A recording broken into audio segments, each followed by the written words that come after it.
बिस्मिल्लाहिर्रहमानिर्रहीम। अस्सलाम वालेकुम डियर स्टूडेंट्स। HSSC 2 के स्टूडेंट्स के लिए केमिस्ट्री के जो प्रैक्टिकल का पेपर है, जो पीबीए का पेपर आपका नेक्स्ट ईयर इंशाल्लाह 2025 में फर्स्ट एनुअल होगा।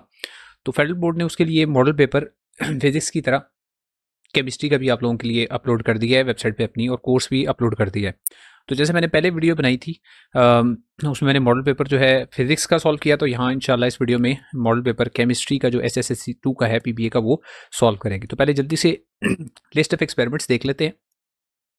तो पार्ट 1 और पार्ट 2 में उसी तरह डिवाइड किया गया है जैसे फिजिक्स के प्रैक्टिकल्स को डिवाइड किया गया था, लेकिन यहाँ जो डिवीजन है वो थोड़ा ज़्यादा स्टार्क है कि पार्ट 1 में मेजॉरिटी जो प्रैक्टिकल्स हैं वो हैं सॉल्ट एनालिसिस के हैं। तो सॉल्ट एनालिसिस में आपने डिटेक्ट करने होते हैं केटाइंस और एनाइंस डिटेक्ट करने हैं, और सारे नहीं हैं। अब यहाँ फेडरल बोर्ड ने आपको ये जो गिवन है सिर्फ इन्हीं को आपने डिटेक्ट करना होगा, बाकी आपके ग्रुप्स के जो हैं उनको डिटेक्ट नहीं करना, वो आपके कोर्स में भी शामिल नहीं है। और उसके बाद identify aldehyde and ketone functional group है, इसका भी मेजर प्रैक्टिकल है, ये पार्ट 1 में आएगा। पार्ट 2 में 5 प्रैक्टिकल्स हैं जो कि माइनर प्रैक्टिकल्स पे कहलाते हैं, और 6 मार्क्स के उसमें से 2-2 नंबर के क्वेश्चंस मेरे ख्याल में 3 प्रैक्टिकल्स में से आएंगे। तो इसी तरह की डिवीजन की हुई है मॉडल पेपर में भी। तो जल्दी से ज़रा मॉडल पेपर की तरफ चलते हैं। मॉडल पेपर से पहले मैंने एक वीडियो इससे पहले बनाई है, उसको अगर आप देख लेंगे तो इंशाल्लाह आपको ये मॉडल पेपर सॉल्व करना और आगे इसके जो रिलेटेड क्वेश्चंस हैं वो सॉल्व करना बड़ा आसान हो जाएगा। और इसके बाद एक और वीडियो इंशाल्लाह बना रहा हूँ मैं बेसिक रेडिकल्स के लिए भी। एसिड रेडिकल वाली वीडियो अगर आपने पहले नहीं देखी तो वो देख लीजिएगा, यहाँ से आपको बहुत हेल्प मिल जाएगी। सेक्शन ए में प्रैक्टिकल है, अगेन सॉल्ट एनालिसिस का ही है। क्वेश्चन नंबर 1 है, the purpose of the experiment is to analyse anion the acid radical and the cation basic radical.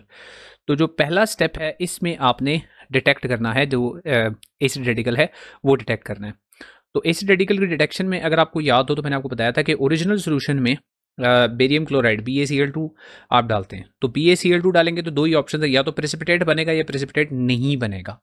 Precipitate अगर नहीं बनेगा तो 4 किस्म के डिटेक्ट किए थे हमने एसिड रेडिकल्स, और अगर प्रेसिपिटेट बनेगा तो 2 तरह के ही हैं। तो यहाँ पे प्रेसिपिटेट बन रहा है, तो when BaCl2 solution is added in salt solution white precipitates are formed. तो इस तरह के व्हाइट प्रेसिपिटेट्स जो है वो बनते हैं। This is an indication of either it is a sulphate और कार्बोनेट।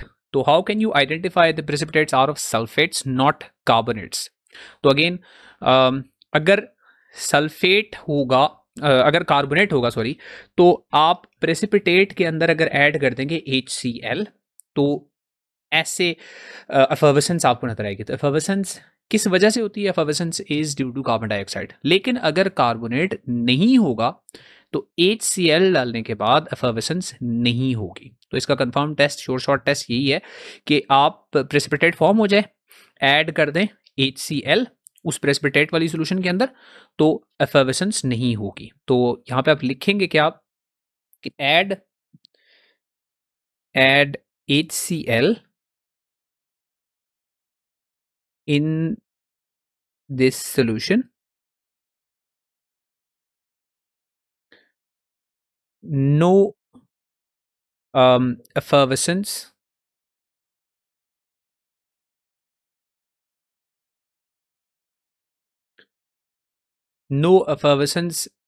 confirms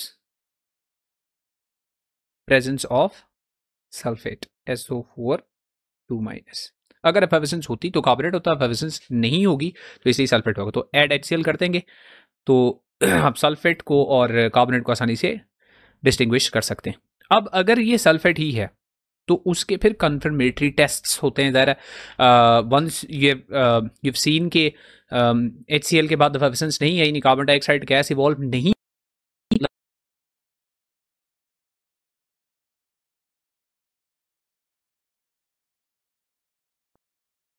क्लोराइड का। तो अब लिखेंगे कैसे?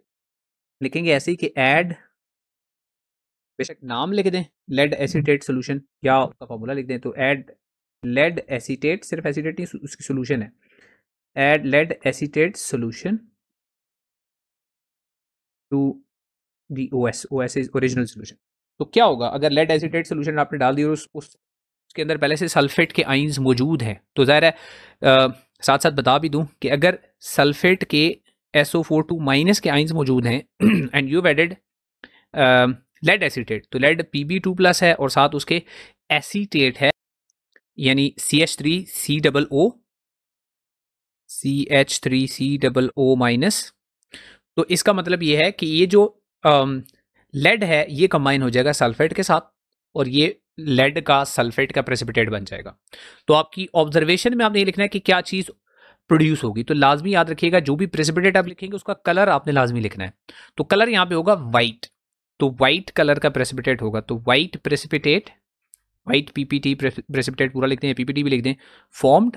लेकिन ये जो वाइट प्रेसिपिटेट है इसके बारे में एक बात और आप लिख सकते हैं, ये जो वाइट प्रेसिपिटेट यहाँ पे बनता है, लेड सल्फेट का वाइट प्रेसिपिटेट बनता है, ये अमोनियम एसिडेट के अंदर सॉल्युबल होता है। It is which is soluble, which is soluble in ammonium acetate।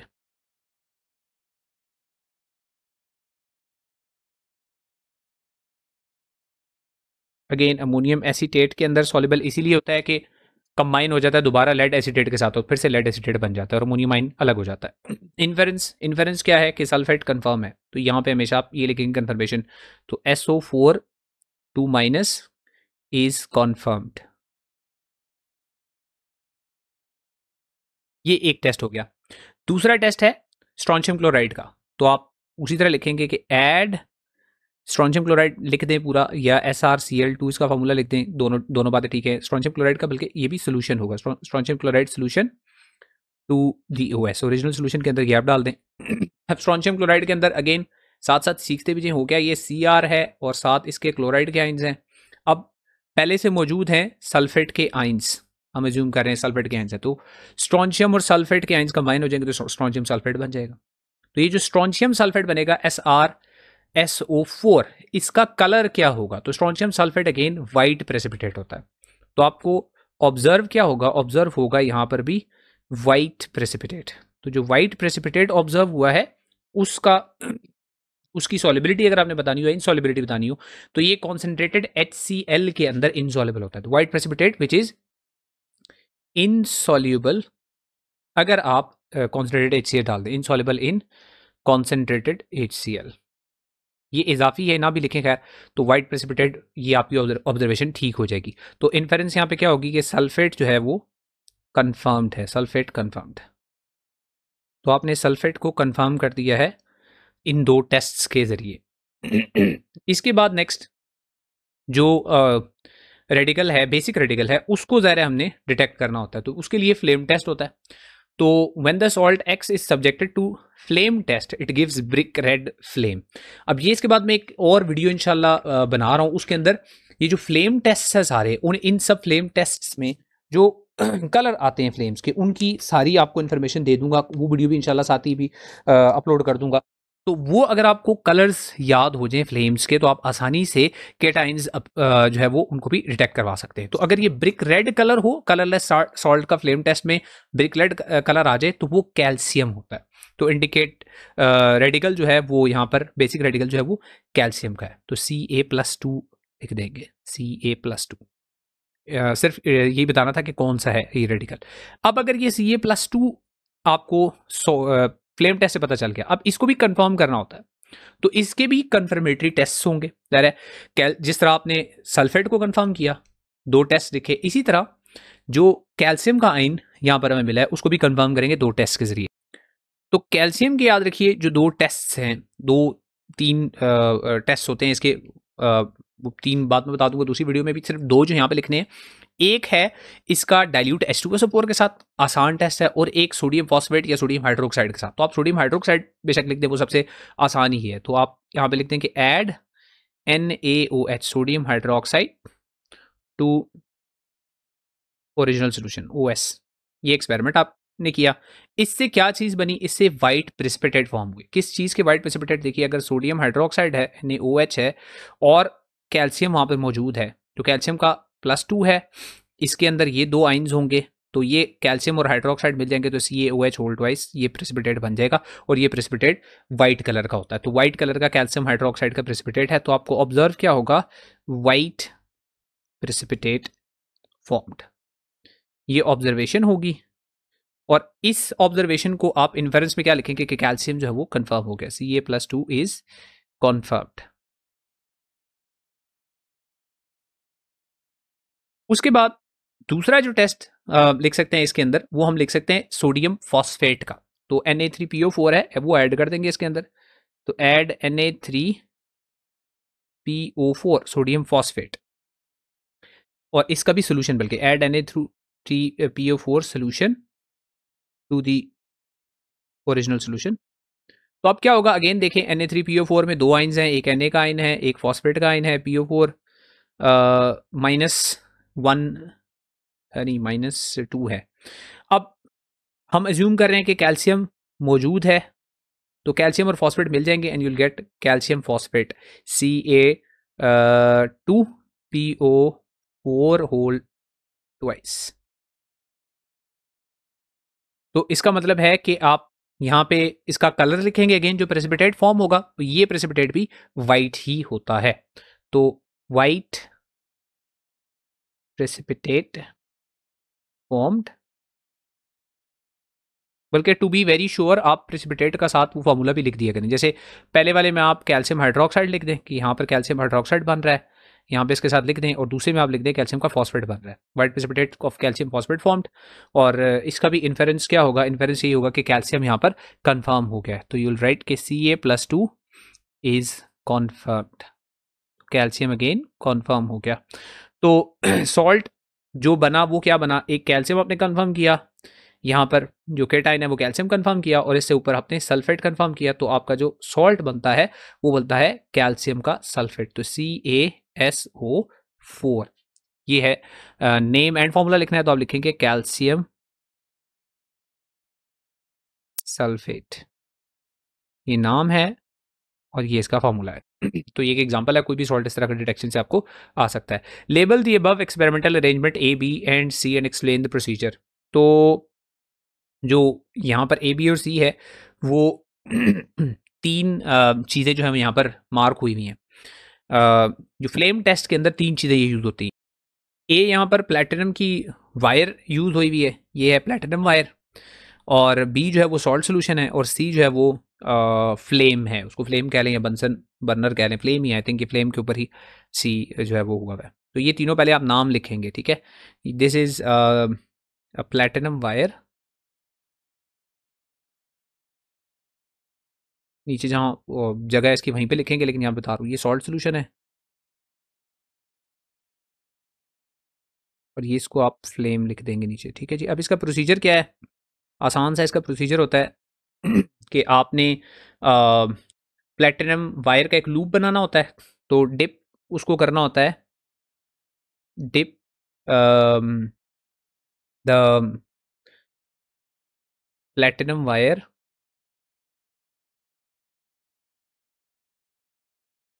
In HCl। सबसे पहले कॉन्सेंट्रेटेड HCl के अंदर आप उसको डिप करते हैं, और फिर उसके बाद हीट करते हैं, पहले लाजमी करना होता है, और उसके बाद आपने अ, इसको डिप करना है सॉल्ट सोल्यूशन, और फिर उसके बाद heat in oxidizing flame, oxidizing flame and note colour, ठीक है जी। ये पहले वाला बेशक dip platinum wire and HCl ये ना भी लिखे तो नीचे वाला इंपॉर्टेंट है कि उसको सॉल्ट सॉल्यूशन में डिप करके उसको बाद ऑक्सीडाइजिंग फ्लेम जो ब्लू कलर का फ्लेम होता है उसके अंदर उसको आपने हीट करना है, और फिर कलर को नोट डाउन करना है। तो ये आपका एक्सपेरिमेंट नंबर 1 जो है वो कंप्लीट हो गया जी सॉल्ट एनालिसिस का। नंबर सेक्शन बी में जैसे मैंने आपको बताया था कि छोटे क्वेश्चन, स्मॉल क्वेश्चन होंगे। तो अब इसमें देखिए पहला है draw the structure of nickel dimethyl glyoxime. तो इसका स्ट्रक्चर ड्रॉ करने के बजाय मैं यहाँ पे इसकी पिक्चर ही पेस्ट कर देता हूँ। तो इसकी आपने खैर ड्रॉ करने में तो प्रैक्टिस करनी होगी आपने। तो ये इस किस्म का इसका स्ट्रक्चर है, आई एम श्योर ये आपने इस थ्योरी की बुक्स में भी किया होगा, ये ड्रॉ तो किया होगा। नंबर 2 है following are the two chemical tests carried out for phenol detection. Right, complete reaction for observed products for identification of phenol functional group. अच्छा जी, ये दो टेस्ट हैं, एक में ब्रोमीन वाटर ऐड कर रहे हैं फिनोल सोल्यूशन के अंदर और एक वाइट प्रेसिपिटेट फॉर्म हो रहा है, और दूसरे में FeCl3 सोल्यूशन ऐड कर रहे हैं फिनोल सोल्यूशन के अंदर और यहाँ पर वायलेट डीकलराइजेशन हो रही है। तो दोनों में आपने इक्वेशंस ही लिखनी है। तो इक्वेशंस पहले वाले की अगर मैं इक्वेशन लिखूं तो दो तरह से लिख सकते हैं। एक तो इक्वेशन आप फिनोल ड्रॉ कर दें, या बल्कि बेहतर है कि आप इस तरह लिख दें, C6H5OH लिख दें, ये फिनोल है C6H5OH, और प्लस कर रहे हैं इसमें हम Br2, एंड जो प्रोडक्ट बनता है वो बनता है जी ट्राई ब्रोमोफिनोल। अब जो ट्राई ब्रोमोफिनोल है उसमें Br3 होगा, C होगा 6, तो C6 बन जाएगा, H5 और Br3, C6H5 Br3 try bromo phenol बन जाएगा, प्लस 3HBr भी हो जाएगा साथ, प्लस 3HBr, और बैलेंसिंग के लिए Br2 है तो 3 यहाँ पे कर लेंगे, 6Br, ये बैलेंस हो जाएगी इक्वेशन। तो ये है इस पहले वाले की, तो ये वाइट प्रेसिपिटेट, ये वाला वाइट प्रेसिपिटेट है। दूसरी जो इक्वेशन है वो है FeCl3 का फिनोल सोल्यूशन के साथ रिएक्शन है, तो इसमें भी दोनों तरह की इक्वेशन लिख सकते हैं। इसमें चले दूसरी वाली लिख देता हूँ, यहाँ पे आप ड्रॉ कर दें बेंजीन, नहीं बेंजीन ही, सॉरी फिनोल। तो फिनोल को ड्रॉ करने से, ड्रॉ करने में टाइम ज़्यादा लगेगा, चले यहाँ पर डबल बॉन्ड हो गया इधर, डबल बॉन्ड हो गया इधर, और डबल बॉन्ड हो गया यहाँ पर। यहाँ हम वो H अटैच कर देते हैं, ये हो गया फिनोल। इसके साथ FeCl3 रिएक्ट करेगा और डीकलराइजेशन हो जाएगी, तो जो रिजल्टिंग कंपाउंड बनेगा वो बनेगा Fe3+, और फिर से यहाँ पे रिंग को ड्रॉ कर देंगे और साथ ऊपर O, रिंग को ड्रॉ करते हैं दोबारा से, वंस मोर, यहाँ यहाँ और यहाँ, और यहाँ पर O नेगेटिव, O माइनस, और इधर होगा 6, और यहाँ पर होगा H3, और बैलेंसिंग के लिए 3HCl भी साथ, 3HCl, ये इक्वेशन होगी दूसरे की। अच्छा जी, उसके बाद अच्छा इसकी अगर आप इक्वेशन लिखना चाहते हैं, सिंपल इक्वेशन लिखना चाहते हैं, वो भी चले लिख देता हूँ साथ।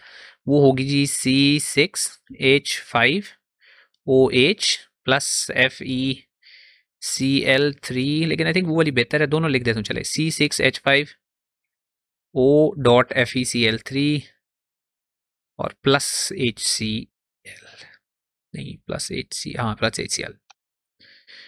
नेक्स्ट है जी, collect and list the names of apparatus and chemicals required for preparation of glucosazone. अब सिर्फ list the names of the apparatus and chemicals, सिर्फ वही लिखना। तो सबसे पहले हम लिख लेते हैं इसमें जो apparatus है वो राउंड बॉटम फ्लास्क चाहिए होता है, तो apparatus की हेडिंग दे दें, apparatus है जी राउंड बॉटम फ्लास्क एक। उसके बाद वाटर बाथ लाजमी चाहिए होता है जी, वाटर बाथ लिख दें, इसके बाद वाटर बाथ, और स्टैंड चाहिए होगा, बल्कि स्टैंड, ट्रिपॉइड स्टैंड पूरा लिख दें, ट्रिपॉइड स्टैंड, और वायर गाज वगैरह है, और फिल्टर पेपर लाजमी है, फनल फिल्टर पेपर ये लिखते हैं साथ, फनल एंड फिल्टर पेपर, ये आपको अपरेटिस चाहिए। और इसके बाद जो हमें केमिकल्स रिक्वायर्ड हैं वो आप नीचे लिखने लग दूँ, फिनाइल हाइड्रोजीन से बनाएंगे इसको, तो फिनाइल हाइड्रोजीन, हाइड्रोजीन, अगर फिनाइल हाइड्रोजीन होगा तो उसके साथ ग्लूकोज होगा, ग्लूकोज, और साथ उसके एसिटिक एसिड होगा, तो एसिटिक एसिड, ये आपके पास अपरेटस और केमिकल्स रिक्वायर्ड आ गया।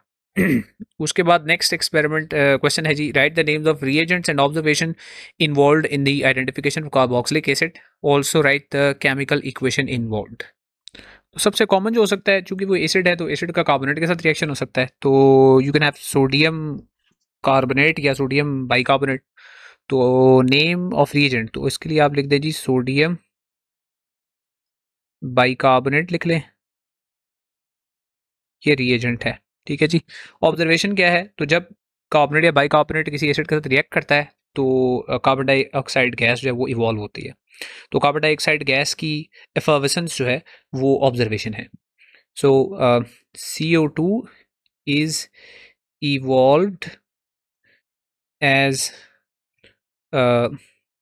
indicated by effervescence। effervescence होती है और इसकी इक्वेशन तो कार्बोक्सिलिक एसिड का कोई भी लिख सकते हैं, तो R लिख दिया COOH प्लस सोडियम बाइकार्बोनेट है तो NaHCO3 हो जाएगा। और बनेगा क्या, इसी का सॉल्ट बनेगा, यानी RCOONA और plus H2O plus CO2। Next है जी write chemical equation involve in the preparation of iodoform also identify the appearance of iodoform. तो आयोडोफॉर्म की जो केमिकल इक्वेशन है वो पहले लिख देता हूँ, वो है जी CH3CH2OH, CH3CH2OH है यानी इथाइल अल्कोहल। और इसके साथ हमने ट्रीट करना है सोडियम कार्बोनेट को in the presence of iodine. तो आयोडीन के लिए 4I2 है और उसके बाद चूंकि है सोडियम कार्बोनेट तो Na2CO3 है, Na2CO3 and the product is CHI3 बनेगा और उसके साथ बनेगा जी NaI sodium iodide and then you have CO2 plus H2O, काफ़ी बड़ी इक्वेशन, और HCOONA भी साथ बनेगा प्लस HCOO और Na भी बनेगा, बल्कि इसको बैलेंस भी होना चाहिए। आई थिंक कार्बन यहाँ पे 3 हो जाएगा, 3CO2 और 4I2 और Na2, इसको भी 3 कर दे तो 3 2 6 Na, ये बैलेंस हो गई। नहीं बैलेंस Na 5 और 6 जी, ये बैलेंस हो गई। उसके बाद इसमें बताना है also identify the appearance of iodoform. तो इसके होंगे क्रिस्टल्स और इसको आप लिखते हैं अपीयरेंसेस आयोडोफोम के